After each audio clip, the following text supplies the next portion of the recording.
Hello, we're live. I'm Verdi Arbusto, and this is the Schumann Resonance Harmonics channel on YouTube and Facebook. Thank you for being here. If you are new, welcome. Please remember to like, share, comment, and subscribe. Please hit the notification bell and select all, or you will get no notifications. That's simply the way that YouTube rigs their algorithm. It's all or nothing with those bastards. At any rate, on the cheery note, today's chosen subject is going to be something that I've discussed loosely with people in the comments, but I wanted to do a video on just this subject, and that is the touch screens of the smartphones. I have gotten people who have asked me or who've made comments about their phone touch screen, their phone in general, I guess, uses a lot more battery on certain days than others. So the question kind of was out there related to atmospheric electromagnetics, more so than the Schumann resonances. Question is out there, why does my phone discharge on some days more than other days? Okay. So that's our central question that we're going to answer. I've done some research on, I already knew something about touchscreens, but I did some research on this so that I could have a nice video. And so basically that's going to be the presentation here, is talk about touchscreens, and there is a lot to it. So that's essentially what the subject is today. There's a lot of reading. I also have new Aronmix. There's a couple of them he gave me.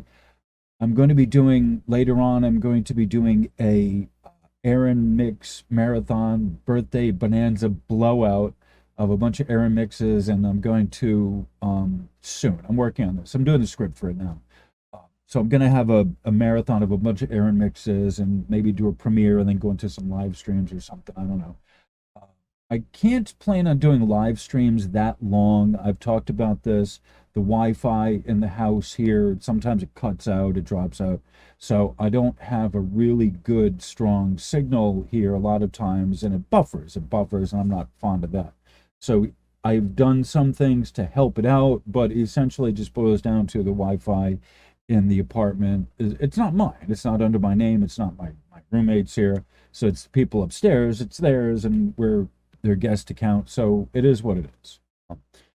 So I try not to plan on doing live streams too much because it cuts out, and it's not just that it buffers, but it just stops. It just cuts out. The algorithm, the AI on YouTube's end says, well, we're not getting a signal, so it just shuts it off. That's happened a few times. Not my fault. I do my best, but there's only so much I can do. I have a new Aronmix, and I've said this a few videos now that this is going to be a relatively simple video that's a vessel for an Aronmix. I'm going to play a few songs from this one, and then when I do the marathon, I'm going to play the whole thing. So this is just a few choice cuts from the Aronmix that he got, one out of the three that he gave me.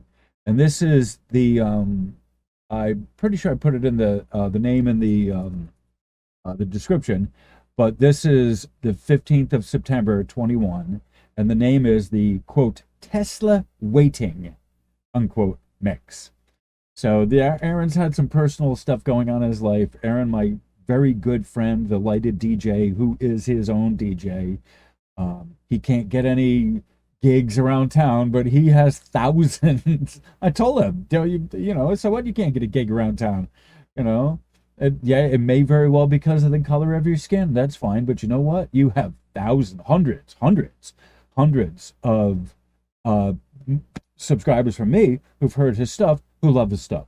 Right? I have 2.7K, 2,700 subscribes. So out of the 2,700, there is hundreds of people who's heard his music, which is more than he's gotten locally on the downtown scene. I assure you of that. So I got a new Aronmix. I'm happy to play it. Life is grand.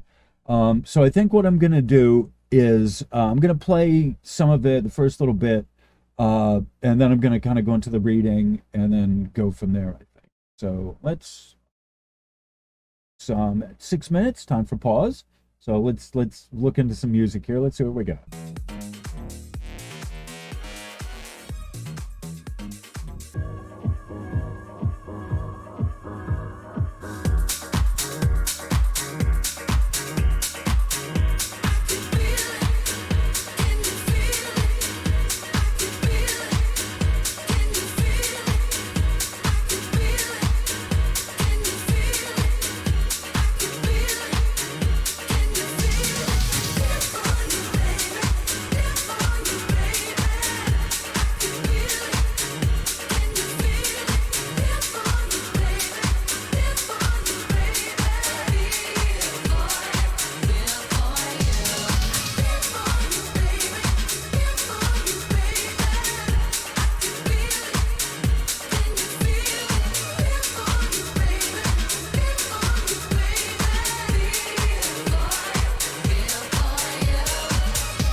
Okay, that's just a little teaser.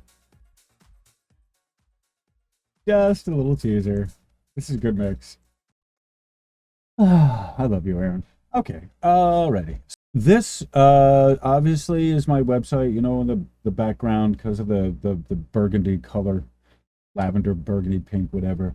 I put this on the website so you can read it, so you can see this is a basic explanation of of how touch screens work, and this is some good stuff here.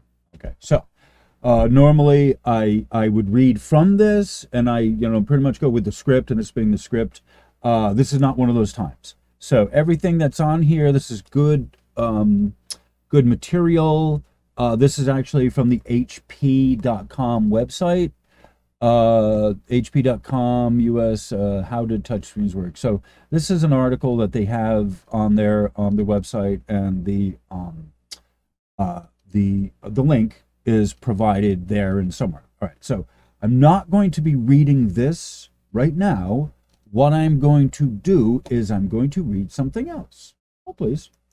Okay, so this is today's reading. I'm picking this instead of the HP one because they actually have gotten some, the HP article used this as source information. So I'm going right to the source. I put the HP article there. I may read it or whatever. This one, I'm not spending a lot of time on this video, and there's way more information on touchscreens than I can, reasonably put in an hour. The Aronmix here is 1 hour, 8 minutes. I don't want to go necessarily longer than the 1 hour, 8 minute time limit I have. Even if I'm not playing the whole thing, like, all right, an hour is good enough for one video on a touchscreen, just to introduce the topic. There were some interesting things in here that I had wanted to show you. So this article is from arstechnica.com. and I've gotten some other articles. They're very interesting. They have all kinds of neat and interesting stuff over there. So this one is basically the beginnings of the capacitive and resistive touchscreens. And they're going to explain to you in a little bit more in there what resistive and capacitive is. So let me read here a little bit. I'm not going to read the first paragraph, but I want to read the second paragraph. I'm going to be selective about what I read. I'm going to give you the article link so you can go there and yourself. You can read the whole thing. This is an introduction. I'm not reading the whole thing. This is a long article. All right, so I'm going to be picking out stuff and then reading it. It took generations and several major technological advancements for touch screens to achieve this kind of presence. Although the underlying technology behind touch screens can be traced back to the 1940s, okay, the origins behind the touch screens can be traced back to the 1940s.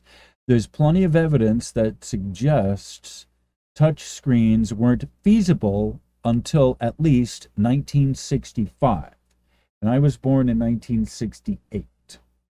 Popular science fiction television shows like Star Trek didn't even refer to the technology until Star Trek: The Next Generation debuted in 1987, almost 2 decades after touchscreen technology was even deemed possible. But their inclusion in the series paralleled the advancements in the technology world, and by the late 1980s, touch screens finally appeared to be realistic enough that consumers could actually employ the technology into their own homes. This article is the first of a 3-part series on touchscreen technology's journey to fact from fiction. The first 3 decades of touch are important to reflect upon in order to really appreciate the multi-touch technology we're so used to having today. Today, we'll look at when these technologies first arose and who introduced them. Plus, we'll discuss several other pioneers who played a big role in advancing touch. Future entries in this series will show how the changes in touch displays led to essential devices for our lives today and where the technology might take us in the future. But first, let's put finger to screen and travel to the 1960s. This is giving you a little timeline, and this is interesting. This is one of the reasons why I thought I'd spend time on this and not on the HP, because they have this nice graph here. All right, so it starts at 65, the first finger-driven touch. Oh, it's a PDF. All right, so I can't click on the words. It's an illustration. Then you have 70, Dr. G. Samuel Hurst invents the first resistive touch screen almost by accident. 71, Plato 4 becomes one of the first generalized computer-assisted instruction systems. It's the first touchscreen to be used in classrooms. So 1971 is the first time a touchscreen was used in the classroom. And we're talking about the majority of my life here. This is my life. You know, we've had touchscreens. However, it's not been, the technology's been there, but it hasn't been, except for the last 20 years, 15 years anyway, that we've had touchscreens. In 82, first human-controlled multi-touch device developed at the University of Toronto. The University of Toronto has a lot of technology stuff going up there. 83, Myron Kruger introduces Video Place, which can track hands, fingers, and the people they belong to. Okay, that's good. No disembodied hand or fingers. 1983, also the year that HP releases the HP 150, one of the first touchscreen computers. Okay, 84, Bobby Boy of Bell Labs officially develops the first multi-touch screen overlay. 83, the first touchscreen phone, the Simon Personal Communicator, launched by IBM and Bell South. Think about that. The first touchscreen phone, the Simon Personal Intercommunicator, was in 1993. 1993, Apple also releases its touch-capable Newton PDA. 98, Palm Incorporated releases the Pilot. My stepmom Ellen had a Palm Pilot. 1999, Wayne Westerman and John Elias formed Fingerworks, a company that specializes in multi-gesture input devices. 2001, Alias Wavefront launches the gesture-based portfolio wall for large design teams. 2002, Sony SmartSkin. 2002, DSI Dado Tech announces handgear. 2004, William D. Wilson develops Touchlight, a gesture-based 3D capable imaging touch screen. Wow, that's a lot to say. 2006, Jeff Hahn, not Hand, Jeff Hahn, introduces an interface-free, touch-driven computer screen at TED. Oh, that sounds like a nightmare. 2008, Microsoft introduces the Surface tablet. 2011, Microsoft and Samsung partner up to introduce SUR40, touch-capable Surface with pixel sensor. 2012, Microsoft brands its Surface technology as Pixel Sense. Okay, so just for the record, the publication date on here is April 4/4. So April 4th, 2013. Okay, so they didn't stop working on touchscreen after 2012. This article is from 2013. Okay, so almost 10 years later, like 8 years later anyway, we're going even full blast. Right? So this is an article looking at the history of the touch screen. So certainly, something from 10 years ago would be touch screen. And it was important to note that the touch screen was around in 1965. It was around in 65 when Star Trek was out. And a lot of people don't remember the original Star Trek series. I do. I was around when it was in first time syndication, or before it was in syndication, when it was on the network. I remember it. Channel 11, Star Trek. I remember that shit. One of my favorite shows. 1960 is the first touchscreen. So I thought this was interesting. I just wanted to kind of bring this out because it's the history, and look at the early touchscreens that they had. Historians generally consider the first finger-driven touch screens to have been invented by E.A. Johnson in 1965 at the Royal Radar Establishment in Malvern, United Kingdom. Johnson originally described his work in an article entitled Touch Display, a novel input-output device for computers, published in Electronics Letters. The piece figured a diagram describing a type of touch screen mechanism that many smartphones use today, what we now know as capacitive touch. 2 years later, Johnson further expounded on the technology with photographs and diagrams in, quote, Touch Displays, a programmed man-machine interface published in Ergonomics in 1967.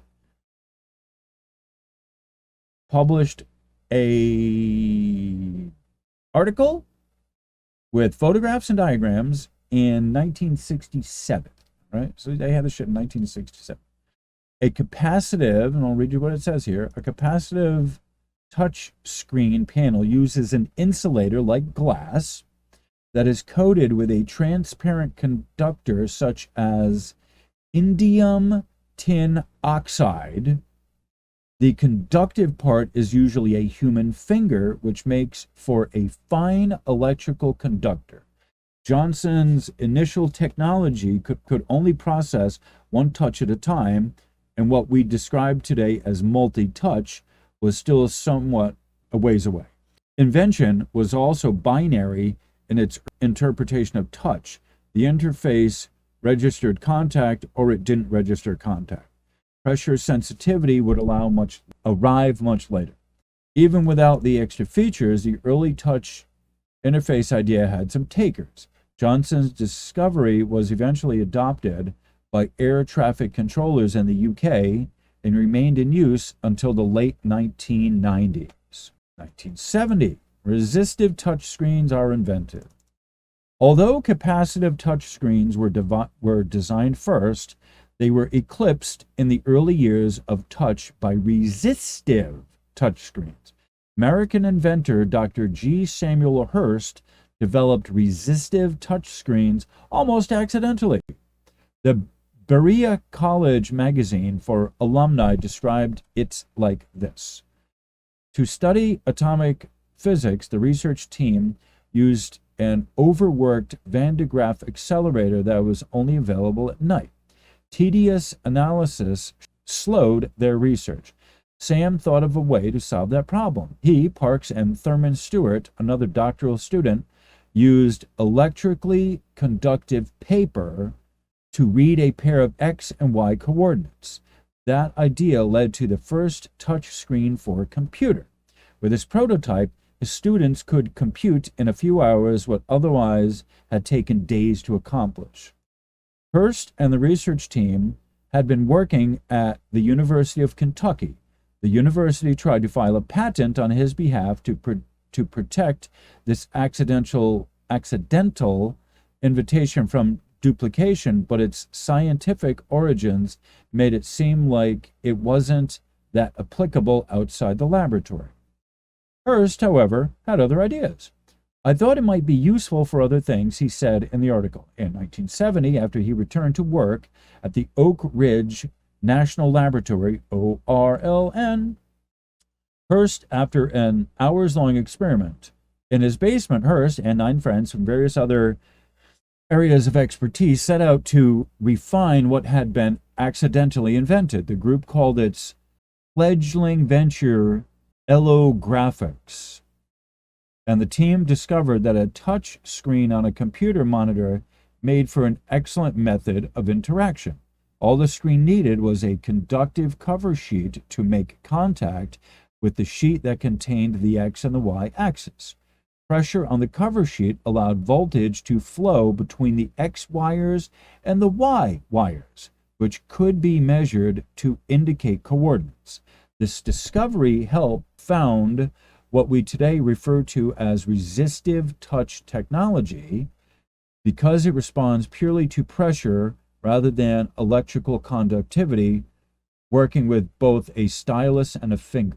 As a class of technology, resistive touchscreens tend to be very affordable to produce. Most devices and machines using this touch technology can be found in restaurants, factories, and hospitals because they are durable enough for these environments. Smartphone manufacturers have also used resistive touchscreens in the past, though their presence in this mobile space today tends to be confined to lower-end phones. Electromagnetics didn't confine itself just to resistive touch, though. The group eventually patented the first curved glass interface. The patent was titled Electrical Sensor of Plane Coordinates, and it provided details on, quote, an inexpensive electrical sensor of plane coordinates, unquote, that implied, quote, juxtaposed sheets of conducting materials having electrical equipotential lines, end quote. After this invention, Electromagnetics was sold to good folks in California and became EloTouch Systems. By 1970, a number of different touch-capable machines had been introduced, though none were pressure-sensitive. One of the most widely used was touch-capable devices at this time was University of Illinois' PLATO for terminal, one of the first generalized computer-assisted instruction systems.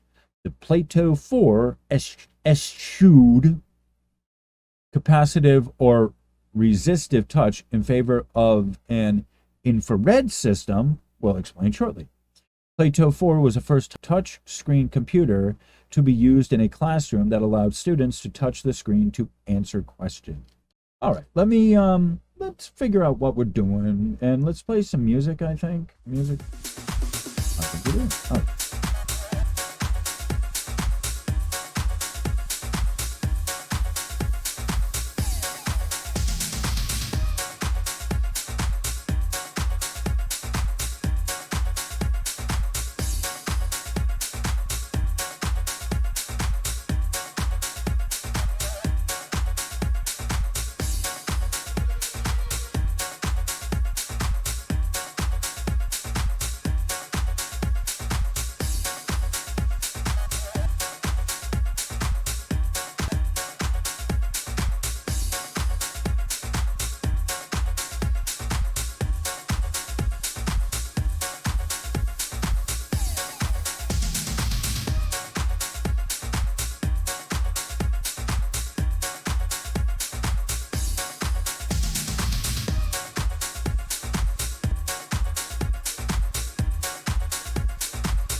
When I'm on the floor, I'm gonna shake it.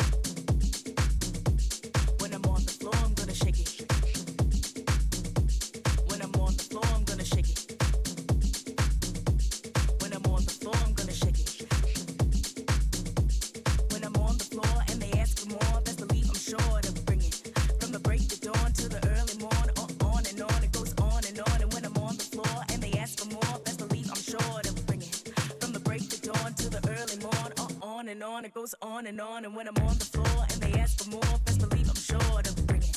From the break of dawn to the early morn, on and on, it goes on and on. And when I'm on the floor and they ask for more, best believe I'm sure to bring it. From the break of dawn to the early morn, on and on, it goes on and on. And when I'm on the floor, I'm gonna shake it. And when they ask for more, I'm gonna bring it. When I break the dawn to the early morn, on and on, it goes on and on. And when I'm on the floor and they ask for more, best believe I'm sure to bring it. From the break the dawn to the early morn, on and on, it goes on and on. And when I'm on the floor, I'm gonna shake it. And when they ask for more, I'm gonna bring it. When I break the dawn to the early morn, on and on, it goes on and on. And when I'm on the floor and they ask for more, best believe I'm sure to bring it. From the break the dawn to the early morn, on and on, it goes on and on. And when I'm on the floor, I'm gonna shake it. And when they ask for more, I'm gonna bring it.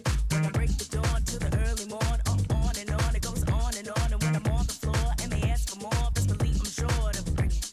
From the break the dawn to the early morn, on and on, it goes on and on. And when I'm on the floor, I'm gonna shake it. And when they ask for more, I'm gonna bring it. When I'm on the floor, I'm gonna shake it.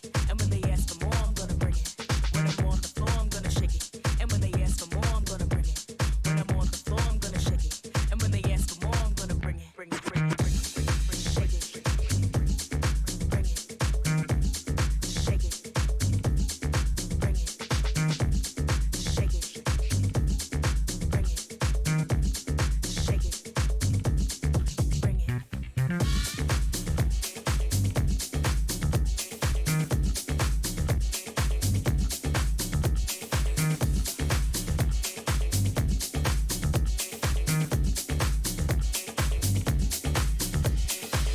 Tell me what you need, I got the heat, I got the heat, I got it. Tell me what you need, I got the heat, I got the heat, I got it. Tell me what you need, I got the heat, I got the heat, I got it. Tell me what you need, I got the heat, I got the heat, I got it. Tell me what you need, I got the heat, I got the heat, I got it.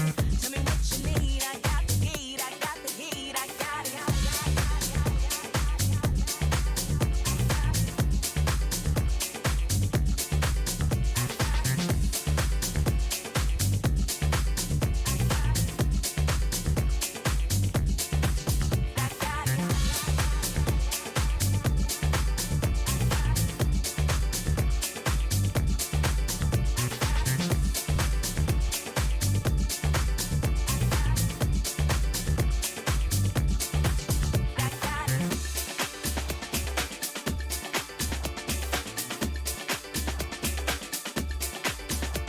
When I'm on the floor and they ask for more, best believe I'm sure to bring it.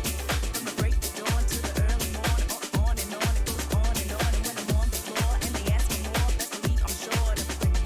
From the break the dawn to the early morn, on and on, it goes on and on. And when I'm on the floor, I'm gonna shake it. And when they ask for more, I'm gonna bring it. When I'm on the floor, I'm gonna shake it. And when they ask for more, I'm gonna bring it. When I'm on the floor, I'm gonna shake it. And when they ask for more, I'm gonna bring it. When I'm on the floor, I'm gonna shake it. And when they ask for more, I'm gonna bring it.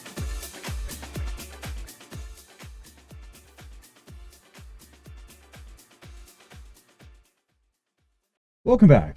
Thank you for being here. Again, that's an Aronmix, the Tesla waiting mix.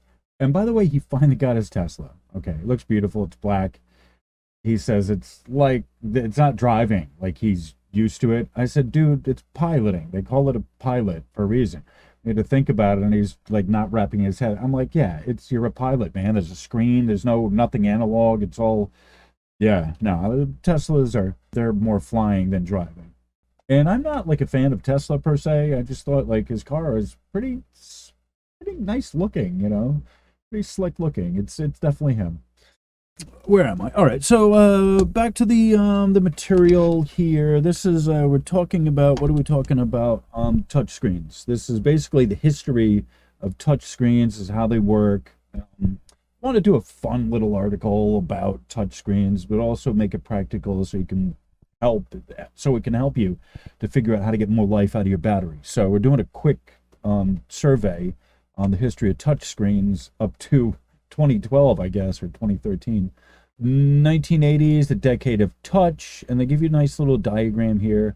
In 1982, the first human-controlled multi-touch device was developed at the University of Toronto by Nimish Matra. It wasn't so much a touch screen as it was a touch tablet.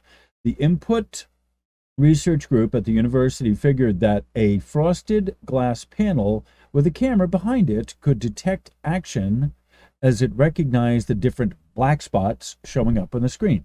Bill Buxton has played a huge role in the development of multi-touch technology, most notably with a portfolio wall to be discussed later, and he deemed Matra's invention important enough to include in his informal timeline of computer input devices. The touch surface was a translucent plastic filter mounted over a sheet of glass, side lit by a fluorescent lamp. A video camera was mounted below the touch surface and optically captured the shadows that appeared on the translucent filter. A mirror in the housing was used to extend the optical path. The output of the camera was digitized and fed into a signal processor for analysis. Shortly thereafter, gestural interaction was introduced by Myron Kruger, an American computer artist who developed an optical system that could track hand movements. And I saw this. The University of Connecticut, UConn, in stores, actually has one of these in their natural history. I'm trying to remember exactly what it is, but they have there's basically a stage with cameras on it, and it just detects your motion, and so you can interact with the screen. You flash things on it, like send it, and it'll appear on the screen. So they have there's a stage where you do things, and they have different backgrounds, different interactions. And as you direct things at the screen, it'll come up and it'll interact with you. It's kind of rudimentary, but in the 80s, in the early 90s, 89, 90, I think it was, 91, somewhere around then, when I had gone up there with my friend Billy to UConn, they had that thing. It was like, this is really neat. And it was interesting. It was interactive. Though it wasn't technically touch-based, it relied on dwell time before it would execute an action. Buxton regards it as one of the technologies that wrote the book in terms of unencumbered, rich gestural interaction. I'd say that describes it. The work was more than a decade ahead of its time and was hugely influential, yet not as acknowledged as it should be. Kruger also pioneered virtual reality and active art later on in his career. Yeah, this was it. There's a screen, there's a stage, you stand in front of a screen, and there's a projector behind it, and it's watching you. It's fascinating. It's watching you. It takes pictures of you, and it's a certain type of camera. It's not like a regular digital camera like I have here. This is a certain kind of like a thermal imaging type cancer. I don't know exactly what type of camera it is, but it's not a standard camera, I'll tell you that. And so then you can see you're interacting, see the screen, it's interacting with things on the screen. It's not there, it's computer generated. They're very interesting. Touch screens, and this is again at the University of Connecticut in stores. I don't know if it's still there. I haven't been there in over a decade, 20 years. It's been 20 years since I've been there. But it was interesting to see that back at the time. Touch screens began being heavily commercialized at the beginning of the 1980s. HP, then still formerly known as Hewlett-Packard, tossed its hat in with the HP 150 in September of 1983. The computer used MS-DOS and used a 9-inch Sony CRT surrounded by infrared emitters. That must be what it is, not thermal, but IR, infrared emitter, and detectors that could sense where the user's finger came down on the screen. The system cost about $2,795, but it was not immediately embraced because it had some usability issues. For instance, poking at the screen would in turn block other IR rays that could tell the computer where the finger is pointing. This resulted in what some called gorilla arm, referring to muscle fatigue that came from a user sticking his or her hand out for so long. Touch screens for everyone. And this is kind of more or less where I grew up here. In 1993, IBM and Bell South teamed up to launch the Simon Personal Communicator, one of the first cell phones with touch screen technology. It featured paging capabilities, an email and calendar application, an appointment schedule, an address book, a computer, and a pen-based sketchpad. It also had a resistive touchscreen that required the use of a stylus to navigate through menus and input data. So in 1993, I was, I graduated in 1986, so 86, 96. So that would have been 7 years after I graduated high school. Apple also launched a touchscreen PDA device that year, the Newton PDA. Though the Newton platform had begun in 1987, the Message Pad was the first in a series of devices from Apple to use the platform. Right? Early reviews of the Message Pad focused on its useful features. Once it got into the hands of consumers, however, its shortcomings became more apparent. 3 years later, the Palm Computing, my stepmom Ellen she had a Palm Pilot. She was a business person. Followed suit with its Palm Computing, followed suit with its PDA, dubbed the Pilot. It was the first of company's many generations of personal digital assistants. Like other touchscreen gadgets that preceded it, the Palm 1000 and Palm 5000 required the use of a stylus. Near the end of the decade, University of Delaware graduate student Wayne Westerman published a doctoral dissertation entitled Hand Tracking, Finger Identification, and Chordic Manipulation on a Multi-Touch Surface. Oh, good God. The paper detailed the mechanisms behind what we know today as multi-touch capacitive technology, which has gone on to become a staple feature in modern touch screen-equipped devices, 2000s and beyond. And again, I'm kind of flipping through this. With so many different technologies accumulating in the previous decades, the 2000s were the time for touchscreen technologies to really flourish. We won't cover too many specific devices here, more on those as this touch screen series continues, but there were advancements during this decade that helped bring multi-touch and gesture-based technology to the masses. The 2000s were also an era where touchscreens became the favorite tool for design collaboration. You know what I was going to play?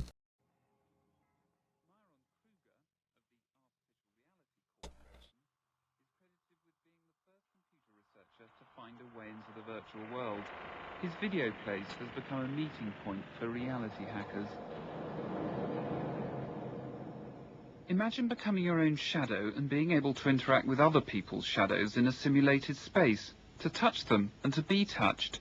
Kruger's aim is to create just such a shadow world, where people can relate to each other in a way quite impossible in the physical realm.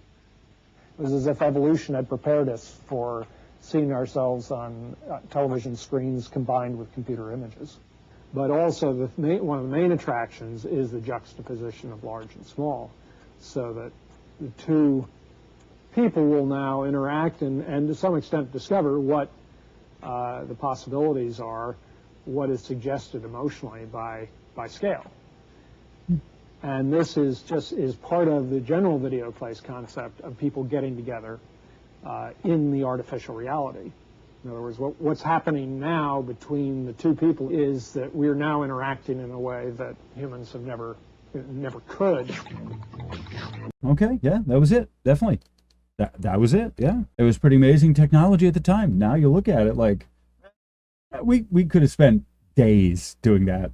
I swear, in fact, we had spent hours. We went there hours and hours we spent with that thing. It was fun. Yeah, they're just advertising a product here. Let me, I'm going to play some music. Let me flip over to the next. What do we got?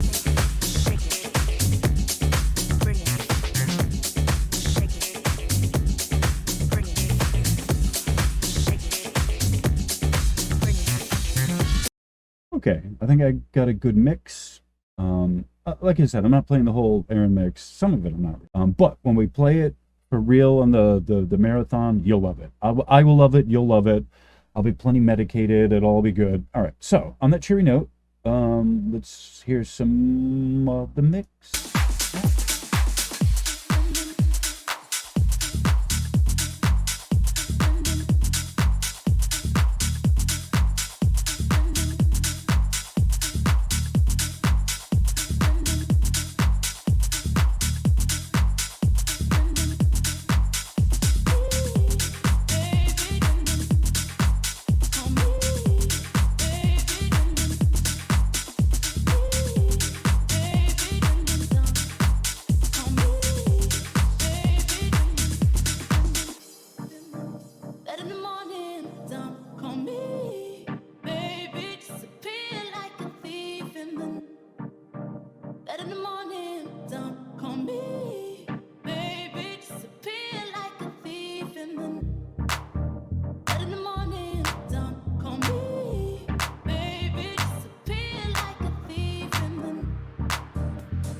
Nice. Very nice. Yeah, make me feel like a thief in the night too. All right, it's getting close to 10 o'clock, and what I'm gonna have to do, I have the premiere coming up in about 15 minutes or so. And so I don't want to start reading and have to kind of pause. So what I'm going to do is I'm going to pause this, put this on hold, and then when I come back, I'm going to read this. So hopefully I won't get sidetracked and I will remember where I'm at with this thing. Because they're doing these videos can be more moving parts than I'm able to keep track of. So, again, thank you for being here. I appreciate everyone who's here, who gives me the support, and who kind of bears with me as I kind of clumsily trip my way through these videos. The one thing I have going for me is that I really do enjoy doing this. I enjoy presenting these to you, and in some way, this is me being a DJ, what I've always wanted to do, be a DJ. So I'm going to, I'm just going to pause this for now, come back to this when I'm done with the premiere. Okay, I'm back. All right, I did a live stream, lots going on. Let's just get into it. It's an hour on this and I'm not done. To remind myself, this is the history of the touch screen, and they're discussing a little bit about different types of touch screens. So this is an interesting kind of video here. This doesn't have any audio, the sound of them scraping over the top of it, but it's kind of interesting to look at. This is 2002. All right, so it says, in 2002, Sony introduced a flat input surface that could recognize multiple hand positions and touch points at the same time. The company called it SmartSkin. The technology worked by calculating the distance between the hand and the surface with capacitive sensing and a mesh-shaped antenna. Unlike the camera-based gesture recognition system and other technologies, the sensing elements were all integrated into the touch surface. This also meant that it wouldn't malfunction in poor lighting conditions. The ultimate goal of the project was to transform surfaces that are used every day. Sounds like a big pain in the ass. Like your average table or wall into I guess we got music now. The ultimate goal of the project was to transform surfaces that are used every day, like your average table or wall, into an interactive one with the use of a PC nearby. However, the technology did more for a capacitive touch technology than may have been intended, including introducing multiple contact points. Jun Rekimoto at the Interaction Laboratory in Sony's Computer Science Labs noted the advantages of this technology in a white paper. He said technologies like SmartSkin offer natural support for multiple hand, multiple user operation. Then we have failed tablets. Microsoft's research is Touchlight. Let's see what that's found in this. That combines a commercially available holographic film projection material and computer vision techniques to enable a number of unique capabilities that go beyond traditional touchscreens. Here we show how the holoscreen film supports traditional projection on an otherwise transparent surface. Behind the surface are mounted two infrared video cameras, one still camera, and an infrared illuminant. Here we show the output of one of the cameras behind the display. This image is then warped or rectified to bring it into alignment with the physical world. All right. I'm not going to play that because I don't want to get hit by a copy strike. All right. 2 years later, Andrew D. Wilson, employee of Microsoft Research, developed a gesture-based imaging touchscreen and 3D display. The Touchlight used a rear projection display to transform a sheet of acrylic plastic into a surface that was interactive. The display could sense multiple fingers and hands of more than one user. Because of its 3D capabilities, it could also be used as a makeshift mirror. 2006, we have multi-touch sensing through, quote, frustrated total internal reflection. No idea what that means, but it sounds pretty rough. In 2006, Jeff Hahn gave the first public demonstration of his intuitive, interface-free, touch-driven computer screen at a TED conference in Monterey, California. In his presentation, Hahn moved and manipulated photos on a giant light box using only his fingertips. He flicked photos, stretched them out, and pinched them away, all with a captivating natural ease. This is something Google should have in their library, he joked. The demo showed that a high-resolution, scalable touch screen was possible to build without spending too much money. And then they're giving you a little diagram of how this works. Fingers here, the scattered light, infrared. Han had discovered that the robust multi-touch sensing was possible using frustrated total internal reflection, FTIR, a technique from the biometrics community used for fingerprint imaging. FTIR works by shining light through a piece of acrylic or plexiglass. The light, infrared is commonly used, bounces back and forth between the top and bottom of the acrylic as it travels. When a finger touches down on the surface, the beams scatter around the edge where the finger is placed, hence the term frustrated. The images that are generated look like white blobs and are picked up by an infrared camera. The computer analyzes where the finger is touching to mark its placement and assign a coordinate. The software can then analyze the coordinates to perform a certain task, like resize or rotate objects. All right, so what is this video here? All right, so this was the TED video.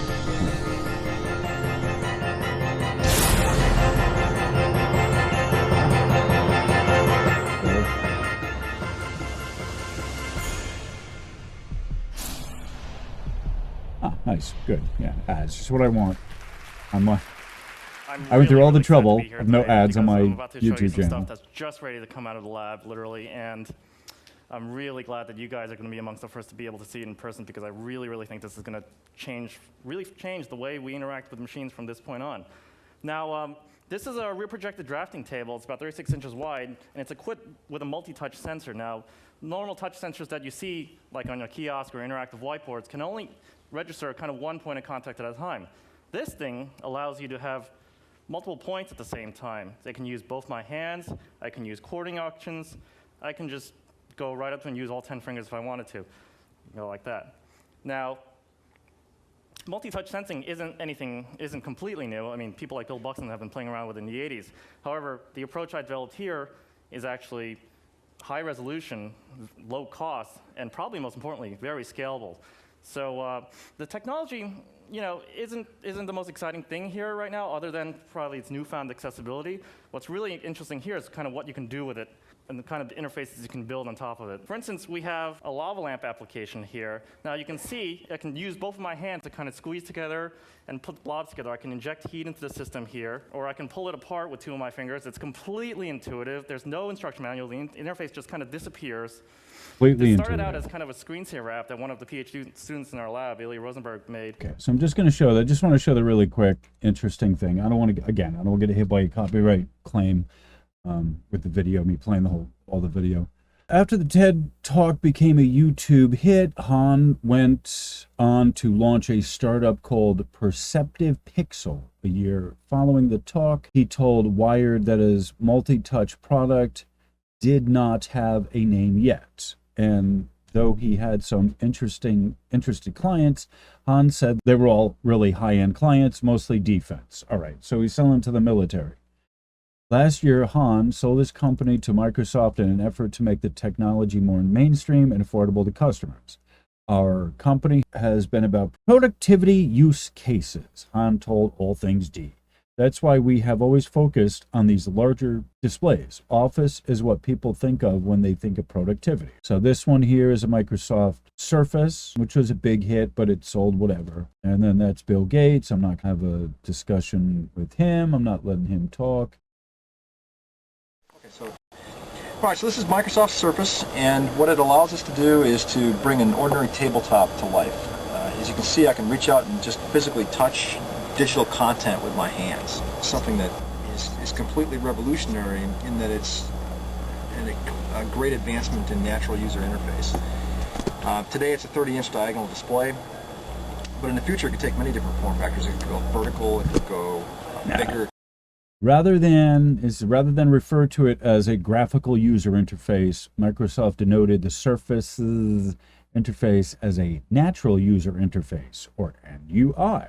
The phrase suggested that the technology would feel almost instinctive to the human end user, as natural as interacting with any sort of tangible object in the real world. The phrase also refers to the fact that the interface was driven primarily by the touch of the user rather than input devices. Plus, NUI, which is NUI, made for a snappy marketing-friendly acronym. So this is an ad from The Samsung. SUR40 with Microsoft PixelSense brings people together. Making Brings it people possible to together. collaborate as all right. never before. As never before, as it gathered around the Technology that's TV. innovative and incredibly useful at the same time. An experience that's not just changing the landscape, but creating. Might as well be an ad for Home Depot. Okay, so this is what's interesting. This part here is what's interesting. In 2011, Microsoft partnered up with manufacturers like Samsung to produce slicker, newer tabletop Surface hardware. For example, the Samsung SUR40 has a 40-inch 1040p LED, and it drastically reduced the amount of internal space required for the touch sensing mechanisms. At 22 inches thick, it was thinner than its predecessors, and the size reduction made it possible to mount the display on a wall, rather than requiring a table to house the camera and sensors. It cost around $8,400 at the time of its launch and ran Windows 7 and Surface 2.0 software. And they're showing you... Oh, please. Okay, I blew it up a little bit. This says protective glass, and this is LCD glass panel with integrated sensors. That's what this is. Pixel Sense processing. That's what this layer is. They print circuit boards. That's what this is, printed circuit board. Optical sheets, thin transparent layers, backlight with, or visible, visible and IR LEDs, that's this one here, embedded PC housing. All right, so they're giving you the different layers of what's in the Samsung, what is it? Oh, the Pixel Sense, that's what they're.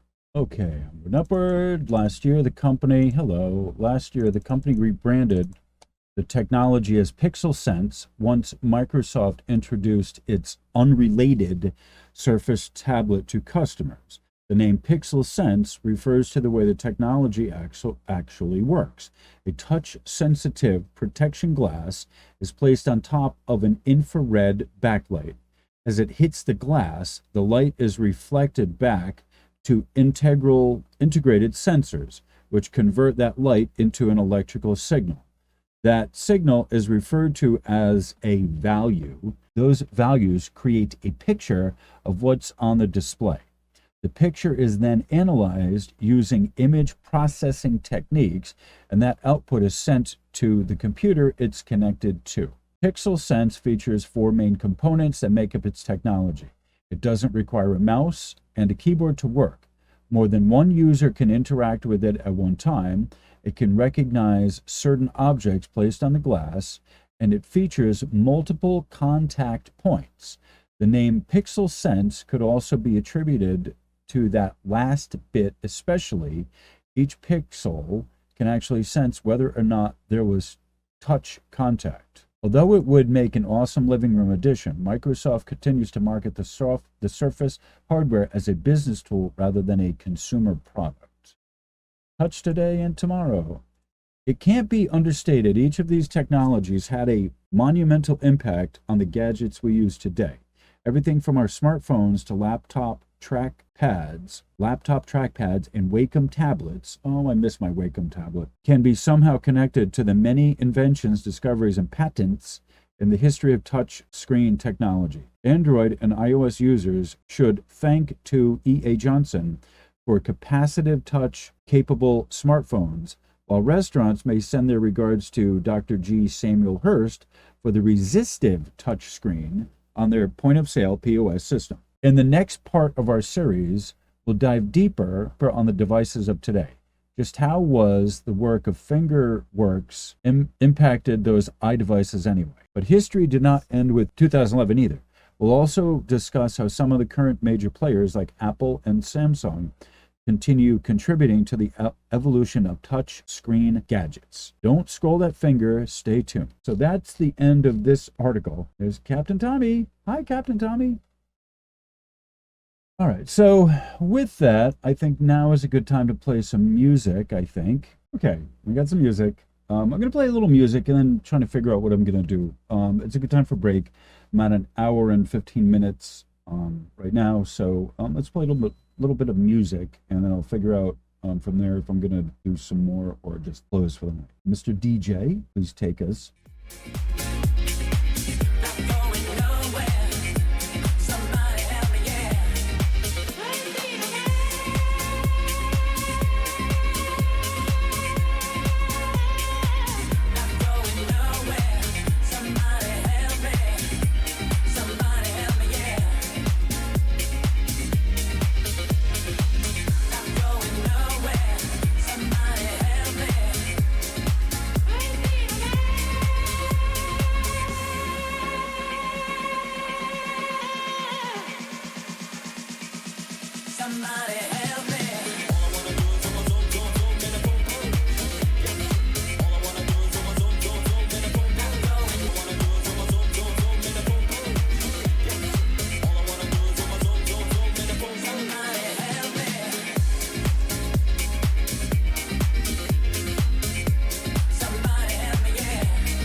Okay, love and devotion. I'm not going to read all of this. There's just there's a part of this I want to read. I'm going to have to, I'll leave the link in the description so you can see it and you can follow it. We're still talking about the how touch screens are made. I've been through this, but I want to give a little better explanation technically how it works. There's a lot of technical stuff over there, but I want to still kind of nail this down to people.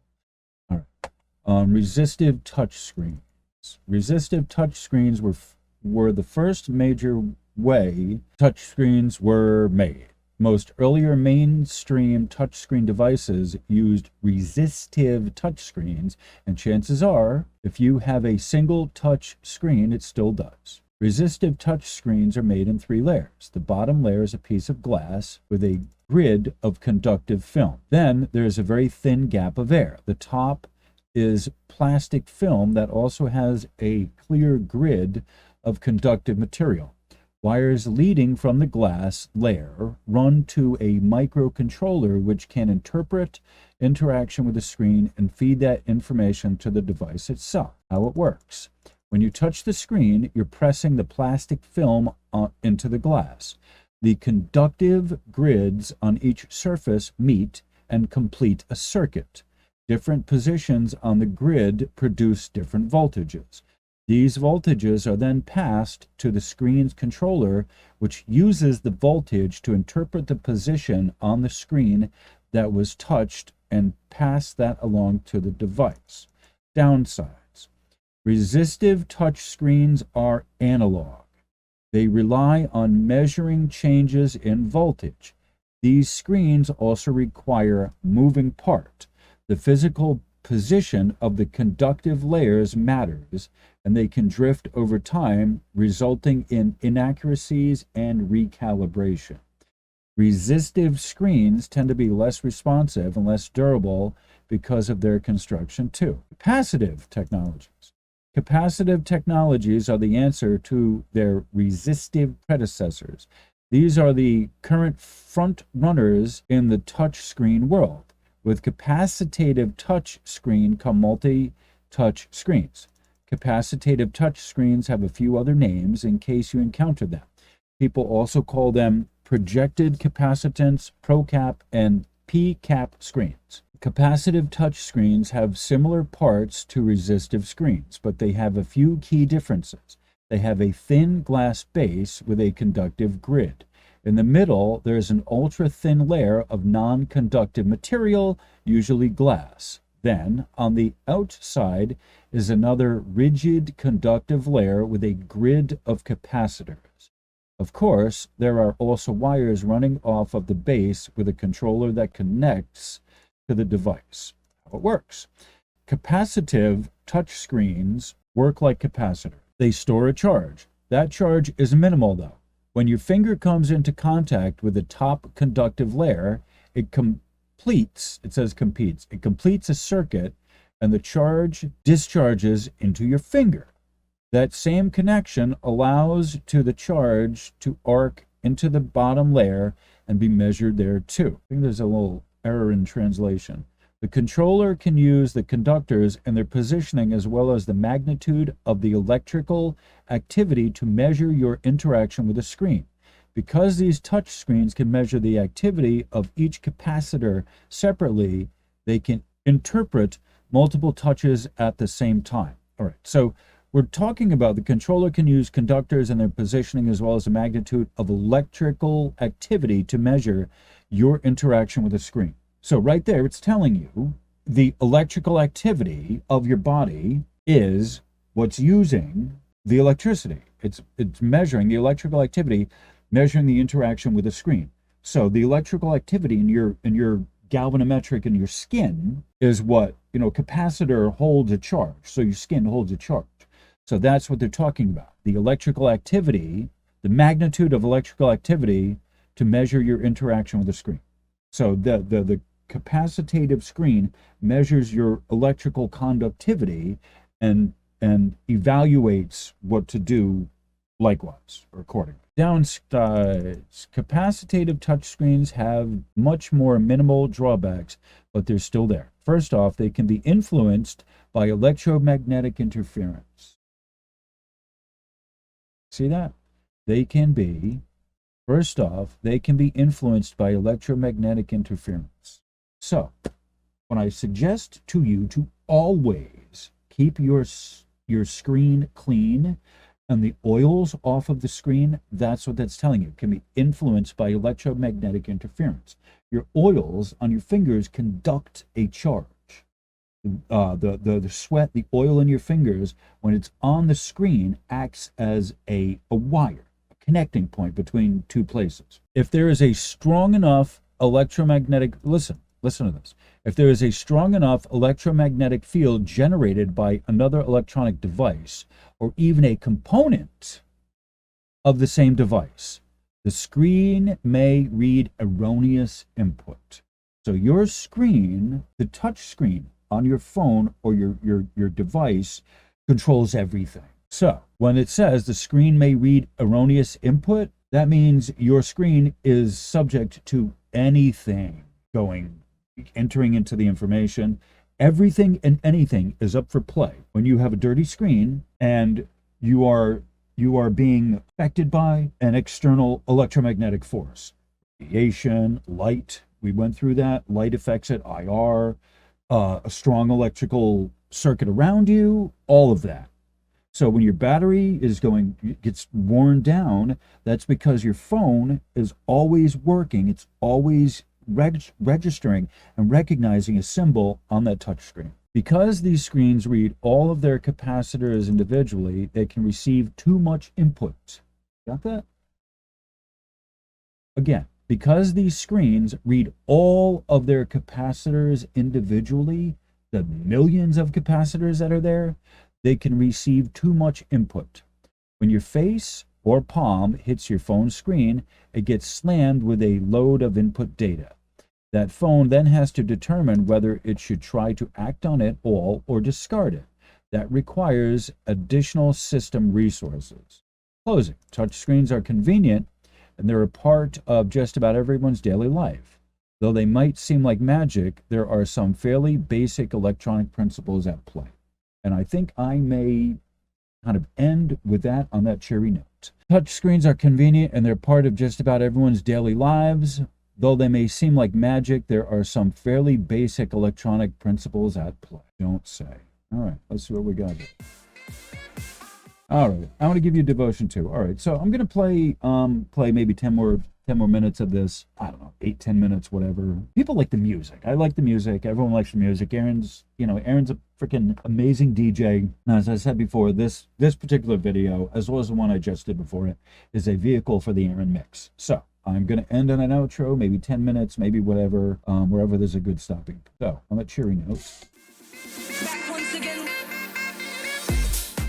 Honestly, I think sometimes I would just rather play a video of all Aaron's mixes and not say anything, just put the information up there, not talk, just get everything in text and not ever have to read anything or talk.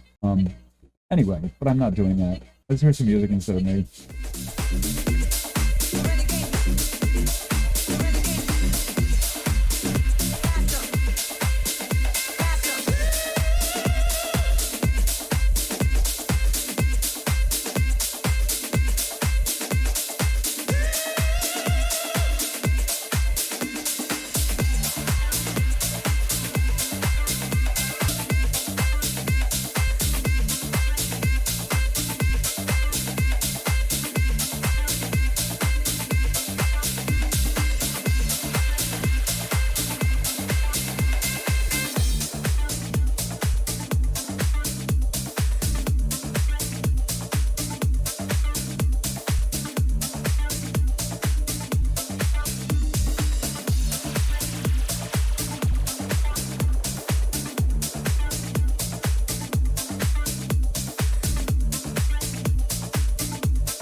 Okay, we're at the end of the video. It's time. I'm just gonna let this play in the background, a couple minutes, and then we're out of here.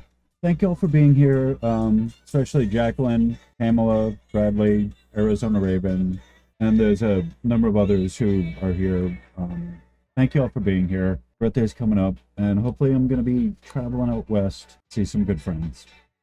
So in the meantime, birthday bash is coming up. Thank you all for being here. And I very much appreciate all the love, the support, the comment. Thank you very much. Everyone who's given me feedback has made it worth my while, my time to be here. And I just want to say thank you. Thank you very much. Thank you for wages. Thank you for, Tommy and the crew and, everyone. Just, I'm very grateful. Very grateful. So on that cheery note, thank you all for being here, and I will see you soon, and I will certainly talk to you when I do the premiere and I'm on live. On that cheery note, thank you all for being here. Much love. We'll talk to you soon.